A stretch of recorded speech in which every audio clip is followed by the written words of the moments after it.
네, 오늘의 정치권 이슈를 배종호 세한대 교수, 박정아 국민의힘 선대위 공보수석 부단장과 집중 분석해 보도록 하겠습니다. 어서 오세요. 안녕하세요. 먼저 김종인 총괄 선대위원장 조금 전에 기자회견하는 모습 저희가 전해드렸는데요. 윤석열 대선 후보도 이 선대위의 갈등 관련해서도 아침에 발언을 했습니다. 두 목소리 이어서 듣도록 하겠습니다. 사퇴들을 했으니까 사퇴한 그 상태를 그대로 받아들이는 수밖에 없어요. 내가 일단 선대위를 책임지고 있는 사람으로서 선대위가 보다 효율적으로 움직일 수 있고 다시는 이런 사태가 발생할 수 있지 않도록 내가 끌고 가는 거지. 별다른 큰 변동이나 그런 걸 지금 취할 수도 없고 그 사람 성격으로 봐가지고서 설득한다고 쉽게 돌아오거나 그러진 않을 거라고 내가 봐요. 지금 시기적으로 전면적인 개편이라는 걸 할 수가 없어요. 개편보다 이 선대위가 좀 더 효율적으로 좀 운영될 수 있도록 좀 우리 김종인 위원장께서 총괄 선대위원장으로서 좀 그립을 더 좀 강하게 잡고 좀 하시겠다고 하고 저도 그렇게 좀 해달라고 또 말씀을 드렸어요. 네, 윤석열 후보, 김종인 위원장 얘기 듣고 왔는데요. 먼저 박정아 단장께 여쭤보도록 하겠습니다. 이게 국민의힘 내부 선대위가 시끄럽다라는 표현으로 하기에는 그 이상인 상황인 것 같습니다. 내용으로 해석을 많이 하고 있고요. 윤석열 후보의 리더십, 또 김종일 총괄 선대위원장의 어떤 이 상황을 해결하는 또 능력들, 그리고 이준석 대표는 앞으로 또 어떤 길을 걷게 될 것인지 하나하나 관심이 안 가는 것들이 없는데요. 현재 상황들 어떻게 진단하고 계신지 먼저 여쭤보겠습니다. 일단 선대위 같이 몸을 담고 있는 사람으로서 국민들 그다음에 지지자 여러분께 송구하다는 말씀 우선 드립니다.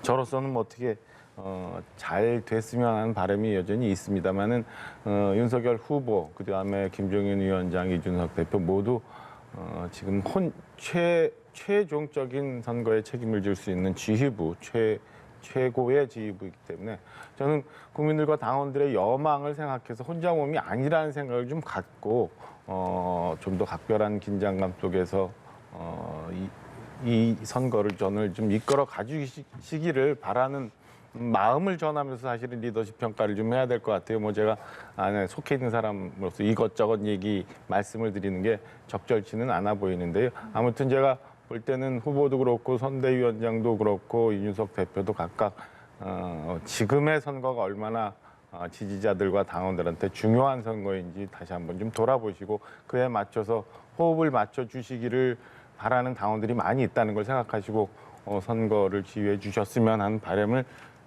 바람으로 이 리더십 평가를 좀 대신하고자 합니다. 예.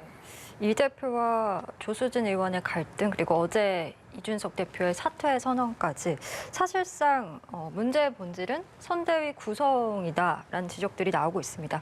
비대한 어떤 선대위의 규모 그리고 내부 권력 다툼까지 사실 정리가 되지 않은 문제가 워낙 많은 것 같은데 결국에는 다시금 윤 후보의 어떤 리더십이 시험대에 올랐다. 윤 후보에게 부담과 또 막중한 의무가 생긴 것 같습니다. 앞으로 어떻게 좀 역할을 해나가야 된다고 보시는지요? 일단 말씀하신 대로 윤석열 후보의 리더십은 엄청난 타격을 입었어요. 이게 첫 번째가 아니고 벌써 두 번째지 않습니까?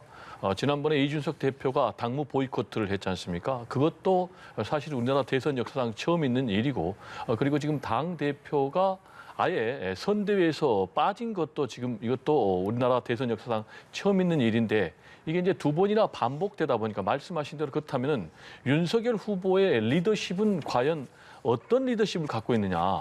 여기까지 이르기까지 본인의 역할은 뭐였느냐라는 근본적인 문제가 제기될 수밖에 없는 그런 상황이에요. 특히 이제 아시겠지만 지금 이제 국난의 위기 아니겠습니까? 코로나19라는 이런 특수한 상황에서 대통령의 리더십이 어느 때보다 중요한데 과연 윤석열 후보가 대통령이 된다면 이렇게 어려운 국난의 위기를 헤쳐나갈 리더십을 보여줄 수 있는가라는 부분에 대해서 근본적인 문제 제기를 하고 있기 때문에 본인이 좀 확실한 리더십을 보여줘야 되는데 먼저 첫 번째로 이 사건이 초기에 벌어질 때 본인이 확실하게 예를 들면 저 같으면 이준석 대표 그리고 또 조수진 최고위원을 불러가지고 이 문제를 정리를 했을 것 같아요. 근데 사실상 방치 내지는 방관을 했고 지금 이제 또 문제가 이렇게 불거지니까 아까 인터뷰를 보지만은 김종인 비대위원장에게 본인이 강력하게 정권을 맡긴 것이 아니고 김종인 비대위원장이 그립을 좀 행사할 수 있도록 권한을 달라 그렇게 요구를 하니까 본인이 그렇게 하시라라고 얘기를 했단 말이에요. 이것도 상당히 좀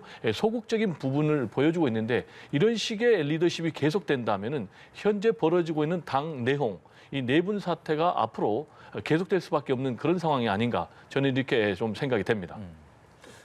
예.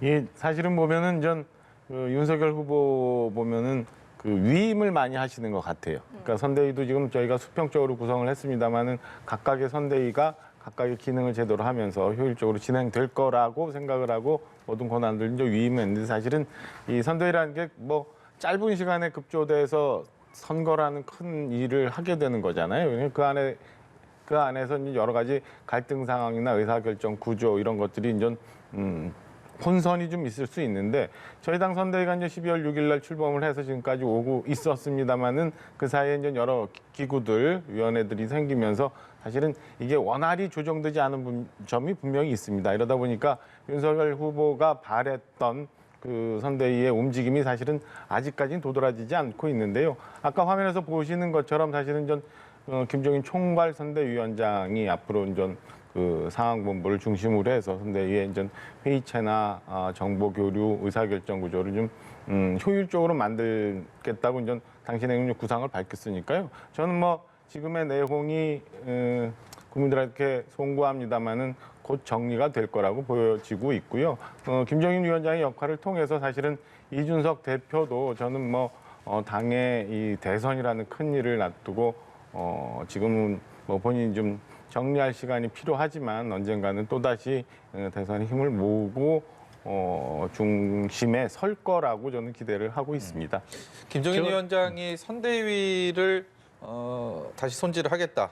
새 각오로 꾸릴 것이다라고 얘기를 했기 때문에 어찌 됐든 간에 국민의힘 선대위는 어떤 식으로든 변화를 가져올 수밖에 없는 지금 그런 상황인데 이준석 대표 같은 경우는 어제 사퇴 선언을 하면서 선대위 직함을 다 내려놨는데 그 직후에도 그래도 연말에는 내년 연초에는 돌아오지 않을까라는 얘기들을 조심스럽게 하는 부분들이 많이 있었습니다. 근데 오늘 상황들을 보니까 조금 전에 김종인 위원장도 이준석 대표는 그 사퇴로 일단락됐고 그것으로 받아들여야 된다라고 얘기를 했고 이준석 대표 본인도 굉장히 거기에 대해서 회의적인 얘기를 한 상황입니다. 이런 상황이기 때문에 과연 이준석 대표의 이번 대선에서의 대표가 아닌 선대위에서 역할은 아예 없어질 것인지 거기에 대해서도 두 분의 전망을 좀 듣고 싶은데요. 먼저 배종호 교수께서 어떻게 보십니까? 일단 본인이 선대위에서 역할을 하지 않겠다라고 분명히 사퇴를 했지 않습니까? 그리고 번복하지 않겠다, 돌아오지 않겠다라고 했고 이 부분과 관련해서는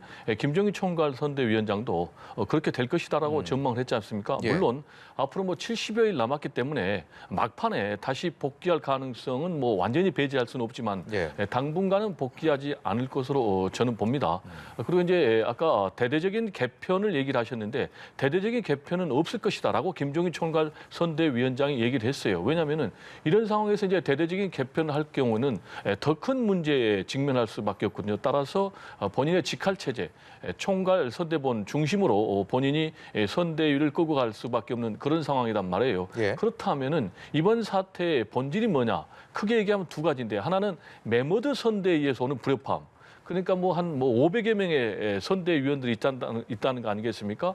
그리고 또 지금 뭐 후보 직속의 위원회만 해도 20여 개가 넘는다는 거 아니겠습니까? 그러니까 너무 비대하고 또 문제는 각 조직마다 칸막이가 있고 또 최종 의사결정까지 너무 층층이 돼 있기 때문에 기동성이 전혀 없는 이런 문제가 근본적인 문제가 하나 있고 그보다 더 근본적인 문제는 윤석열 후보의 핵심 측근들 그리고 이준석 대표 그리고 김종인 세력 간의 권력투쟁 양상이 지금 벌어지고 있다는 거예요. 네. 그게 이제 지난번에 1차 이준석 대표의 당무 보이콧으로 나왔는데 그때 당시에 이준석 대표가 확실하게 요구한 조건이 뭐였냐면 윤핵관을 정리해 주십시오. 윤핵관이라는 것은 윤석열 핵심 관계자 이게 왜 나왔냐면 윤핵관이라는 이름으로 계속해서 김종인 대표, 김종인 총괄위원장 그리고 또 이준석 대표를 공격을 해왔거든요. 그래서 이걸 정리해달라고 요구를 했는데 결국은 정리를 안 하고 봉합을 했고 예. 그러다 보니까 이번에 다시 사실상 윤핵관으로 분류되는 이 조수진 최고위원과 충돌 때문에 이게 또 벌어졌는데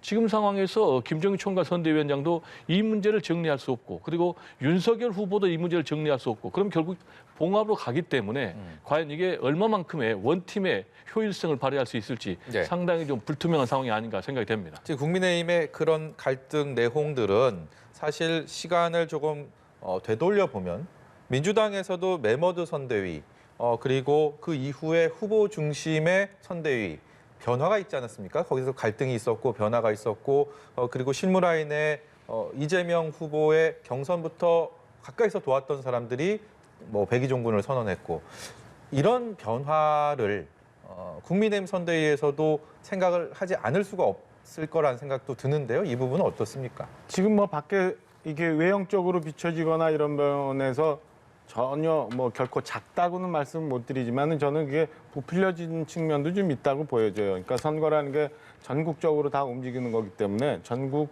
조직, 직능 조직 뭐 이런 것들까지 포함이 돼서 지금 많아 보이지 사실은 안에서 뭐 일하는 구조는 저는 민주당이나 저희나 뭐 크게 차이는 없다고 보여집니다. 저희 뭐 대변인단 한 5분 있는데 민주당은 대변인단만 뭐 32이고 뭐 이런 식으로 비교를 한다면 저는 뭐 민주당이 슬림화해서 잘 움직이고 있다. 그래서 꼭 국민의힘도 그렇게 가야 된다고 생각지는 않고요. 네. 좀 전에 윤핵관 관련한 것들도 저는 제가 안에서 내부적으로 보니까 사실은 정보의 교류 내지는 회의를 통한 의사결정 구조가 그동안 그 선대위가 급히 만들어지면서 잘 원활하게 돌아가지 않은 데서 기인한 측면도 좀 있다고 보여지거든요. 그래서 뭐 이제 보통의 경우 일일 점검 회의도 있을 거고 여러 가지 다양한 회의체가 생기면서 역할 분담과 유기적인 협조가 이루어지면 저는 뭐 지금 윤핵관이라고 얘기되면서 있는 여러 가지 오해들도 일부는 다 해결이 될 거라고 보여집니다. 그래서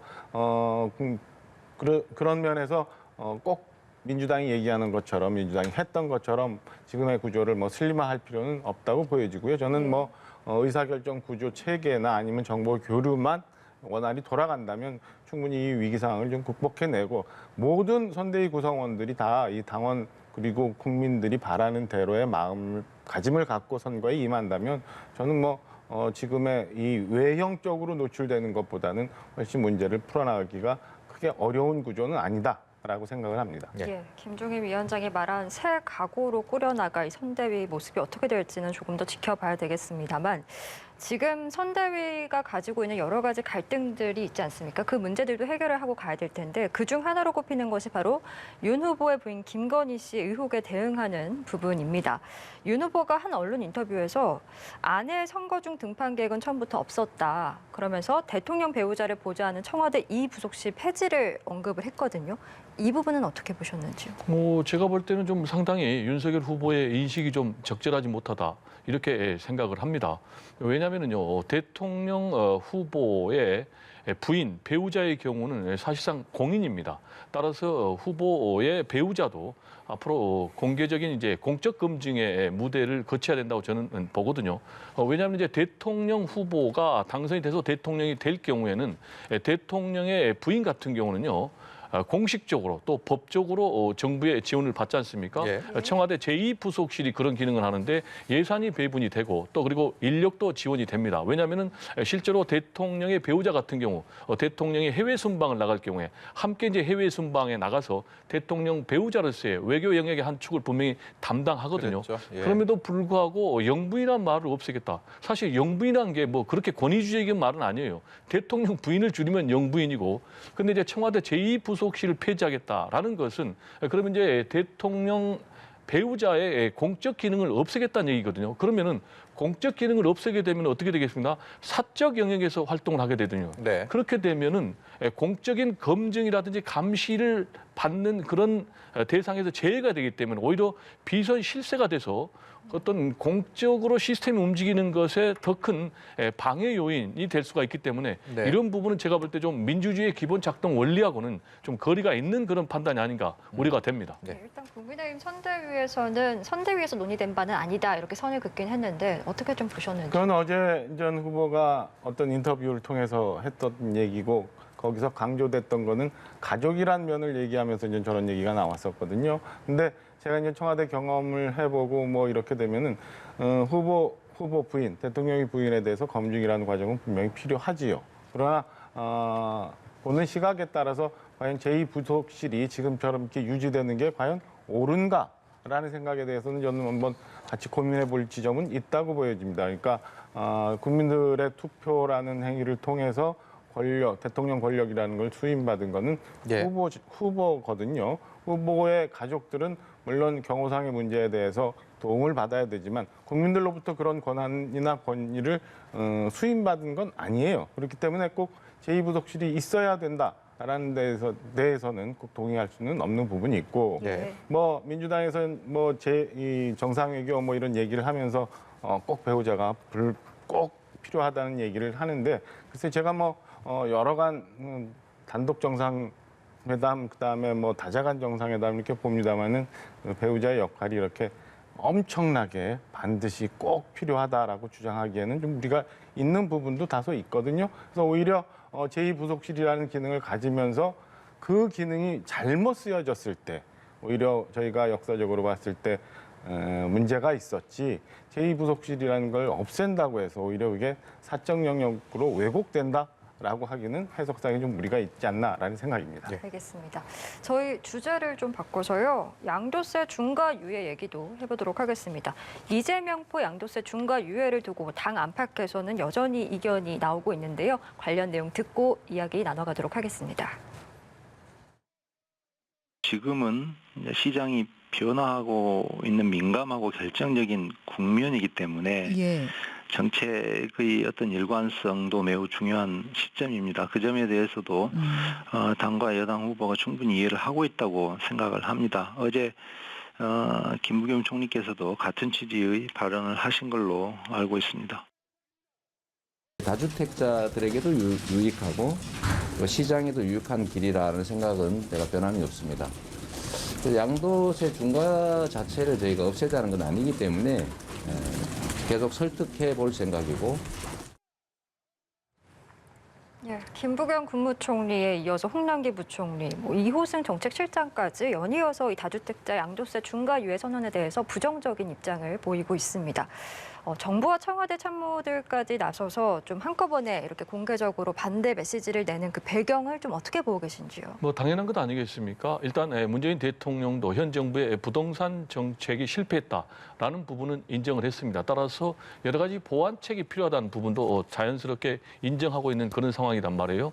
그러다 보니까 지난번에 종부세 면세 기준 대상과 관련해서 9억에서 11억으로 예. 조정이 됐지 않습니까? 그 부분도 당에서 강력하게 요구를 했지만은 결국 정부와 청와대가 반대를 했지만 최종적으로 수용을 한 그런 상태. 그리고 또 지금 정부에서도 1가구 1주택 실소유자들의 보유세를 좀 완화하는 것은 검토하겠다라는 것이에요. 그렇지만 다만 기본적으로 모든 문재인 정부의 부동산 정책을 부정하는 것은 아니고 골간 자체를 바꿀 수는 없다라는 그런 입장이 분명하기 때문에 여기서 이제 부딪히는 부분은 최근에 이재명 후보가 주장한 다주택자들의 중과세 이 부분을 한시적으로 유예해주는 이 부분에 대해서 지금 강력하게 반대를 하고 있는 그런 상황이고 그 이후로는 이제 이걸 고치게 되면은 잘못해서 정책의 훼손, 일관성이 좀 훼손될 수가 있다. 그리고 시장에 좀 잘못된 시그널을 줄 수가 있다. 그리고 무엇보다 지금 변곡점이 좀 보이고 있다. 즉 구체적으로 얘기하면 전체로 집값이 좀 하향 안정화 추세로 갈 수도 있는 그런 기대감을 갖고 있기 때문에 지금 이제 정부, 청와대까지 나서서 지금 반대를 하고 있는 그런 상황인데 전체적으로 부동산 정책 그리고 세제 부분에 있어서 뭔가 좀 손질이 필요하다라는 것 자체는 반대하지 않고 있는 그런 상황으로 저는 이해를 하고 있습니다. 근데 그렇게 해석하기에는 청와대의 기류가 이 표현도 뭐 불가 뭐 이거 굉장히 강경하고 그렇다고 이재명 후보 입장에서는 이 부동산 정책이 이번 대선에 정말 핵심적인 변수가라는데 이견이 없는 상황에서 이 세제 감면에 대한 것들을 강조하고 있는 상황. 어느 한 곳도 지금 좀 물러설 기세가 안 보이는 상황이기 때문에 민주당 입장에서도 오늘 의원총회 열고 이제 당론을 모으겠다고 하는데 과연 거기서 뭔가 이 중간에서 당론을 만들 수가 있을지에 대한 부분들도 좀 의문이고요. 굉장히 골치 아픈 지점이 아닌가 싶은데요. 저는 뭐 그렇게 어려운 문제는 아니라고 봅니다. 왜냐하면은 오늘 이제 의총에서는 가장 중요한 것이 소상공인 보호를 어떻게 할 것인가라는 예. 것과 관련해서 그게 이제 핵심 의제로 정리가 될 거고요.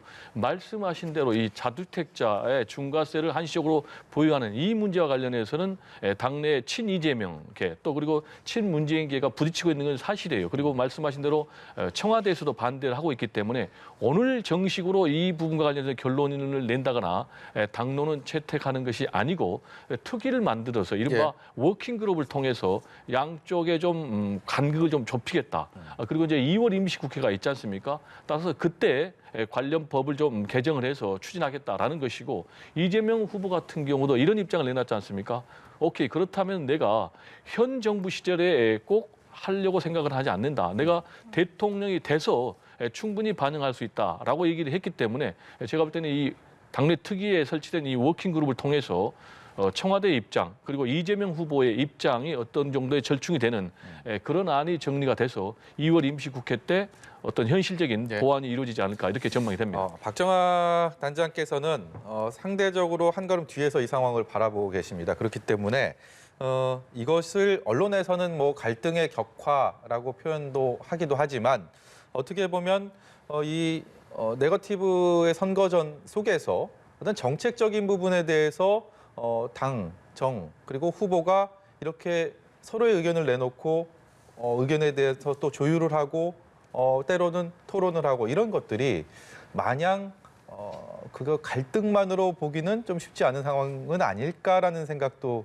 드는데 어떻습니까? 지금 뭐 정책에 대해서 그 이재명 후보 쪽에서는 많이 발표를 하고 윤석열 저희 쪽에서는 많이 발표가 안 됐다라는 비판도 좀 덜어 있습니다만은 이런 문제점 때문에 저희가 이제 그 정책의 발표를 면밀히 검토하고 있고 정책 본부를 둬서 지금 정리를 하고 있는데요. 곧 뭐 정책에 대해서 이제 나올 텐데 그런 점 때문에 제가 좀 두 가지를 좀 말씀을 드리고 싶어요. 그러니까 이 부동산 양도세 유예 문제에 관련해서 첫째 하나는 정책적인 측면에서 공시지가를 지금 현실화는 하고 있는데 내년 1년 동안만 양도세를 유예를 한다는 게 그럼 내후년 가서는 어떻게 할 건가? 그리고 공시지가가 여러 가지 지표에 미치는 영향이 굉장히 크거든요. 한 50여 가지 이상의 지금 지표에 영향을 미치게 되는데 그런 데서 오는 상황에 대해서도 이재명 후보가 검토를 좀 했던 것인가?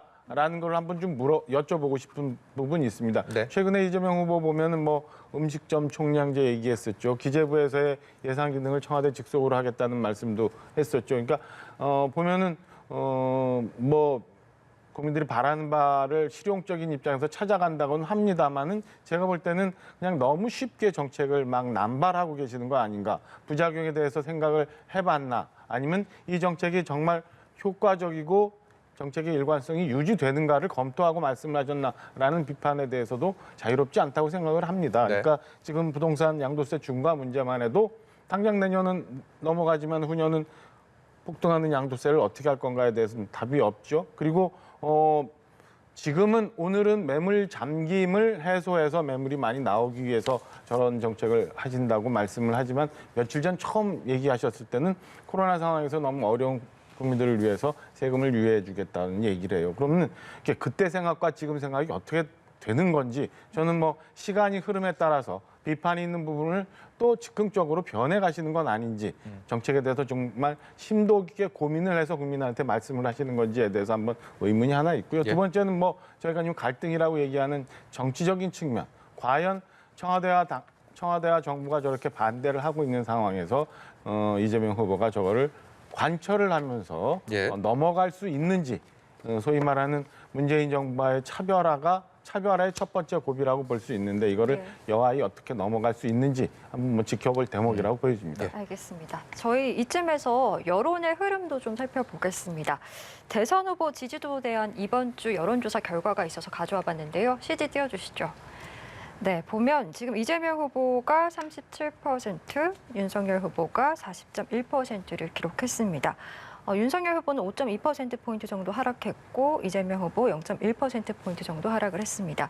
두 후보의 지지율 격차가 2주 전과 비교했을 때 좀 많이 좁혀졌거든요. 어떻게 해석하십니까? 뭐 이거는 비단 이번에 이 리얼미터 여론조사 결과뿐만이 아니고 전반적인 여론조사의 추세가 이재명 후보의 지지율은 완만하게 상승하고 또 윤석열 후보의 지지율은 하락하면서 말씀하신 대로 두 후보의 지지율이 초박빙의 접전 양상으로 계속 가고 있거든요. 그런 결과가 지금 이번에 리얼미터에도 그대로 반영이 된 것으로 보는데 역시 이제 이렇게 된 데는 최근에 아내의 김건희 씨의 의혹과 관련해서 윤석열 후보의 사과 태도가 좀 부적절한 부분이 더 반영이 된 것이 아닌가 이렇게 생각이 되고요. 지금 이렇게 이제 굉장히 초박빙으로 두 후보가 접전하고 있는 상황에서 지금 이준석 대표의 선대위 사퇴 사건이 터졌지 않습니까? 그러면 이제 다음 주에 또 나오는 여론조사가 상당히 궁금할 텐데 제가 볼 때는 그 여론조사에서는 윤석열 후보의 지지율이 더 하락되지 않겠는가 이렇게 전망이 되고요. 그런 상황이 계속된다면은 지금 이제 언론에서 계속 주목을 받고 있는 이른바 이재명 후보가 변곡점을 넘어서 골든 크로스로 갈 가능성도 있다라는 그런 전망이 네. 현실화될 가능성도 배제하기는 좀 어렵다 이렇게 네. 전망을 합니다. 제가 선대위 합류하면서 한 달 좀 넘었습니다만은 그동안 국민의힘이 국민들한테 좋은 모습을 보여준 좋은 뉴스가 별로 없었던 것 같아요. 당연히 저는 그 지지율이 저렇게 전주에 비해서 떨어질 수밖에 없는 상황이라고 생각을 하고요. 그건 경허히 받아들여야 된다고 생각합니다. 당내 갈등, 뭐 가족 리스크 등으로 해서 영향을 받은 바 있는 것 같은데요. 다만 여기서 좀 배 교수님하고 달리 좀 주목해야 될 점은 이런 상황에도 불구하고 이재명 후보 역시 소폭입니다만 하락하는 지표가 좀 나오고 있고 역시 계속돼서 모든 여론조사마다 한 30% 중후반의 박스권을 벗어나지 못하고 있는 점이 저는 뭐 주목해서 봐야 될 점이 아닌가 싶은 생각이 들고 제3 후보, 세 후보의 지지율 변동이 조금 있었는데 네. 지난주에 비해서 세 후보의 합이 지난주에는 8% 정도 됐어요. 근데 이번 주는 9.5%로 좀 늘어나거든요. 이게 지금 양강 후보로부터 좀 흩어지는 표들이 제3 후보로 좀 가고 있는 것 아닌가라는 생각에 이제 다음 주 상황이 어떻게 되는지 양강 후보가 여전히 가족 리스크나 이런 뭐 네거티브 검증 뭐 이런 걸로부터 국민들로부터 이제 박수를 받지 못하는 상황으로 간다면 이 지표가 어떻게 변하느냐에 따라서 대선 구도가 좀 변화도 있을 수 있다라는 말씀을 좀 드리고 싶습니다. 네, 오늘 두 분 얘기는 여기까지 듣도록 하겠습니다. 배종호 세한대 교수 그리고 박정아 국민의힘 홍보수석단장과 함께했습니다. 오늘 말씀 고맙습니다. 네, 감사합니다.